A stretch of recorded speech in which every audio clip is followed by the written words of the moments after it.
Hi, everyone. Thanks for joining us here at Book Blather. If you're new here, or if you forgot who we are since we haven't been here in forever, I'm Dave, this is Olive, and we mostly talk about books. So, Happy New Year, everybody. A couple weeks too late. So, New Year's resolutions, BookTube resolutions. We were thinking, because we are historically bad at this, that we make some resolutions and we'd post more, maybe keep to a regular schedule with the videos. We were talking about it, and then we realized no, that's never going to happen. So we're just going to keep doing our thing, and we'll go do our best. So what were we going to say? Oh yeah, so update on Olive, in case you're curious, because everybody comes to watch Olive, not me. So Olive is getting healthy again. So as you can see, she got her hair cut, so she's finally got very healthy about that. Happy about this. We didn't want to have her go to the groomer for a while because of her injury. So her injury is healing. After a month of full bed rest and meds and carrying her literally everywhere, her left knee ligament seems to be healing kind of like her right one did. So she's on the road to recovery. A little bit of ways to go, right? But you're doing well. We're doing a little bit of walking. It's just always a challenge to keep her from trying to bolt down the stairs or jump off the couch and stuff like that. But when she's healthy, she's actually remarkably fast. So that's a challenge. But you're doing well on the road to recovery. So you see we have a new addition here for Christmas. Our good friend Lewis gave us our own special channel plaque here. Book Blather with Dave and Olive. And if you look at real close on the bottom, established November 8th, 2020. I didn't even know what our establishment date did, but our good friend Lewis did. And so I almost cried when I opened this Christmas present. This was really wonderful. So I think that's where we'll stay until we get a new reading area or a new video area. But okay. All right. So on to the books, I guess, right? So we did, as you may know, I feel like we forgot to say something I wanted to say. I don't remember. I guess that was it. We gave me your health update. Okay, so on to the books. So in December, we were reading only Christmas-themed stuff. Read a lot of horror, a lot of Christmas horror. And so we did pretty well. And we did a wrap-up for the stuff we read in the first half of December. We'll link that below in case you missed it and you're curious this late. And so now we're doing the rest of the holiday books that we read, because there's nothing anybody likes more than hearing about holiday books at the end of January. So we'll get into it. The first one was, yes, I'll put that up here. The first one was Christmas Night of the Scurry Furries. So this was good fun, this book. So this was, in our wrap-up from our first half of December, you may have seen that we read a book called Christmas in the Empty Cabin. And that was a short collection of short stories. And the best story in that was the final story. And it might have been called Furry Scurries, I don't remember, but that was about furry scurries. And it was about basically these like little furry dolls that are the hot Christmas item that year. And they come to life, and they're demonic, and that story was great fun. And I don't know if because maybe people like that story a lot, or Reyes just had fun writing it. Then Reyes wrote this book, which is a novelette, and so this happened in a couple different stores. And so this tells a story of another store. It follows our main character Amber, and these scurry furries come to life, and they are vicious. They're violent, and they want to kill everybody and eat them. And so she and her fellow employees and some customers trying to fight these things off, stab them with candy canes or whatever they can find in the store, trying to fight these things off. It's bloody. There's a lot of violence and death. And it's just good fun. That's all it is good fun, but it's good fun. I guess this is comedic horror. It was a good time. So that was a good one. And it was short. It was a novelette, so it wasn't too long. Then next we read, what was that one? That one was 2023. Yeah. Okay. Next, we read Secret Santa by Andrew Schaefer. So we'd want to read this for a couple years, and so we finally read it this year. And we really liked this book. This was this was really good. This one. This one. Well, it starts out with this like scene from the past, like World War II, I guess. A couple soldiers, and they find something, and then something happens, and then it skips to present day, which is where the bulk of the book takes place. And so we follow our main character Lucy, and she's in publishing, and she loses her. She's competent, but I think it was just downsizing. So she loses her job at her publishing company. So she's now goes on this interview at this new place, and it's like a prestigious, pretentious publishing house called Blackstone something, Blackstone Patterson. Even has a pretentious name, right? And so she goes on this interview, but the owner that interviews her is like a total complete jerk. And so he tells her she's wasting her time, like job's already given to somebody else. And so she's like, all right, well, why were you even interviewing me for? So she's quick on her feet. She tries to engage a little bit, but he's like a total jerk. And then something happens, which I can't give away, but something happens and things change, and she ends up getting this job at this publishing house. And she ends up actually not just getting the job, but she gets like a decent position there. And she goes on this mission. They only publish like classics, like literary fiction, and so they're actually like struggling a little bit. So she makes it her mission to find like the next Stephen King. Like she's got this background. She's going to find the next horror bestseller. And so she's on that mission, and she wants to be successful with this, but she has a hard time there. Not everyone, but a lot of the employees there are really mean to her. They're nasty. They're not very welcoming. They like exclude her from meetings, and she doesn't know what's going on. And then they're going to have this Secret Santa, and they exclude her from that too. They tell her it's too, sorry, it's too late. We already picked, and they don't try to accommodate her as a new person, and they just tell her she can't participate. So, but lo and behold, there is a Secret Santa gift under the tree for her anyway. And so I can't talk about what that is. It's a little hard to talk about this without spoiling. But there's some stuff. Obviously, this Secret Santa gift has some importance, and she's trying to figure out what the story with that is and what the story with the place is, because then things start happening to the employees. Because she has a decent position. She has her own intern. Stuff happens to the intern. Stuff happens to some of the other employees, and she's trying to figure what's going on. And she's kind of working with an old author friend of hers that doesn't work there, but that she had worked with in the past, because she's trying to get this the next best horror bestseller. So she's trying to rope him in to help her with this. And there's some other guy that doesn't work there, but like is watching her from outside. And so she engages with these different people, is trying to figure out what's going on, why these things are happening to these people. Turns out there's a reason that half of these employees are being very mean to her. And so just a lot of weird stuff going on. And she's and it was great. It was great. It was a great story. It was very fast paced, well written, very engaging. It was an exciting story. Great ending. So we really liked it. We would really recommend this if you haven't tried this one. Great Christmas read. Okay, and then next we read Mistletoe by Alison Littlewood.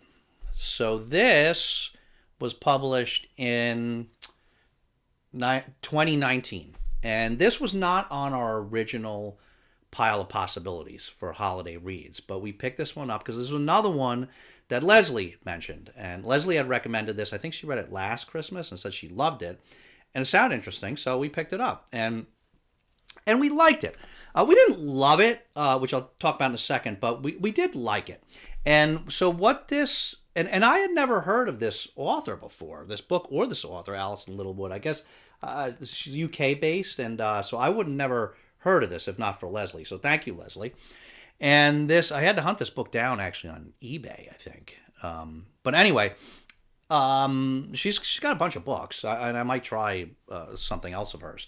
But what this story does, this story follows our main character Lee or Leah. I'm not sure how you pronounce it, and she has just lost her husband and her young son.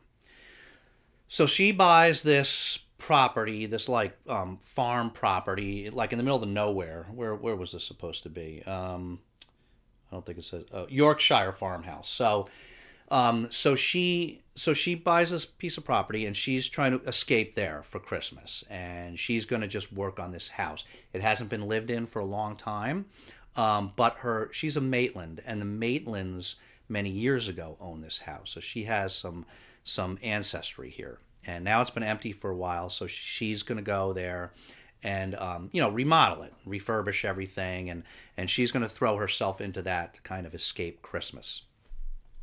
And so it's kind of, there's not much around. It's sort of this isolated place. She's got the farmhouse and then a little field and a barn, and some things happen in this barn, and then like an orchard behind the barn. And so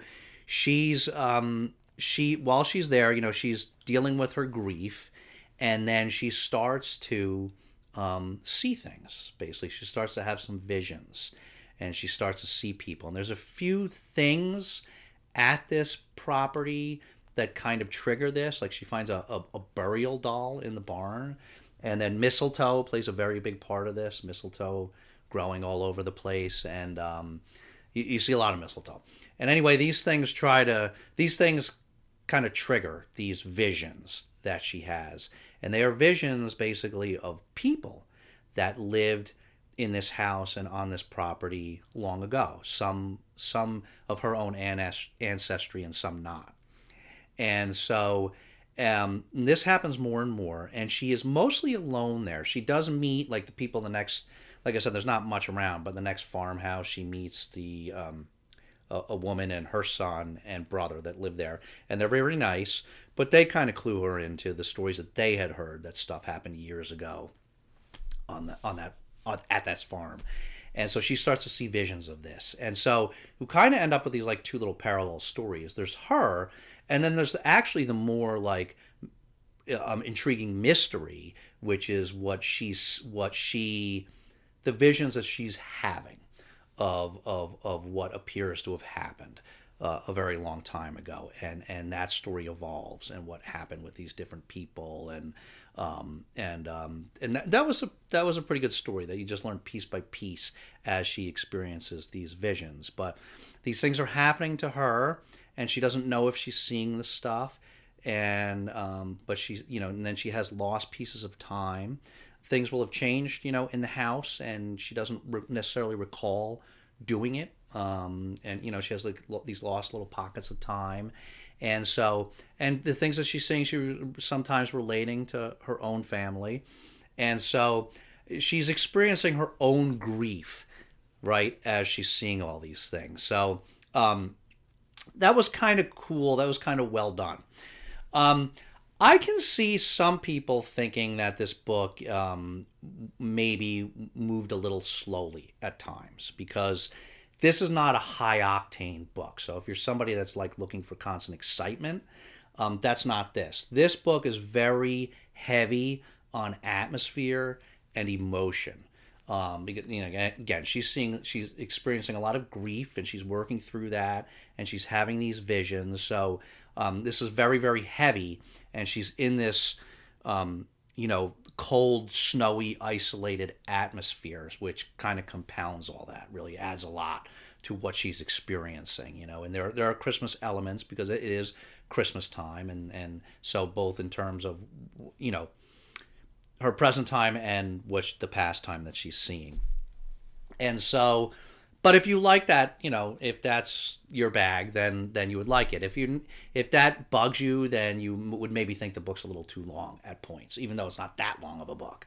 But yeah, so it was good. It was, like I said, not maybe just because it was a little slower at times. I would say I didn't absolutely love it, and it wasn't super complex, the book, but it was engaging. It was fun, and I do like books that are pretty atmospheric. You know what I mean? So we did enjoy it, just didn't love it. I'm glad we read it. It was pretty good. I was looking at some of her other books, and I want to say that I would try more stuff by her. But I always say that, then I get piles and piles of books to read, and I actually never get around to doing it. But this is an author I would try again if I got my hands on another one of her books and had time, because it was pretty good. It was a nice little sort of, paranormal ghost Christmassy story. I don't know if you'd call it like a gothic Christmas story or something like that. But okay, and then so a couple more things. Olive read. What was the author's name? She read "Tempting the Christmas Gnomes" by Leda Weil. So this was in 2023, and this was a very short book about a woman that. Do you want to talk about the book, or do you want to talk about the book? You want me to give him the summary? So, you didn't love this, right? You said this was, so it's about this woman that's on a farm, and she wants to. The Christmas gnome. I think maybe the Christmas gnome only has like one free night a year or something. I'm not sure. I might be confusing that with the other book that she read, but so anyway, so she like goes into the barn, if I remember correctly, or I mean, if I remember what Olive relayed to me about the story, was that she was like in the barn, and then she tried to like seduce this Christmas gnome, and then so stuff starts happening with the Christmas gnome, and then there's like two other Christmas gnomes that peek their heads in the door and see what's happening. They want to get involved, and so I think they were nice, the Christmas gnomes, but they were spirited, let's say. So I don't know. What else do you have to say? It was short, and I mean, you know what it was about. There was not much else. There was some funny puns in there. It was a little clever, but it was just this woman and the gnomes doing their thing. So yeah, so that was that. And then I forgot to bring it down here. Krampus. I think I have it here. Hold on, Olive.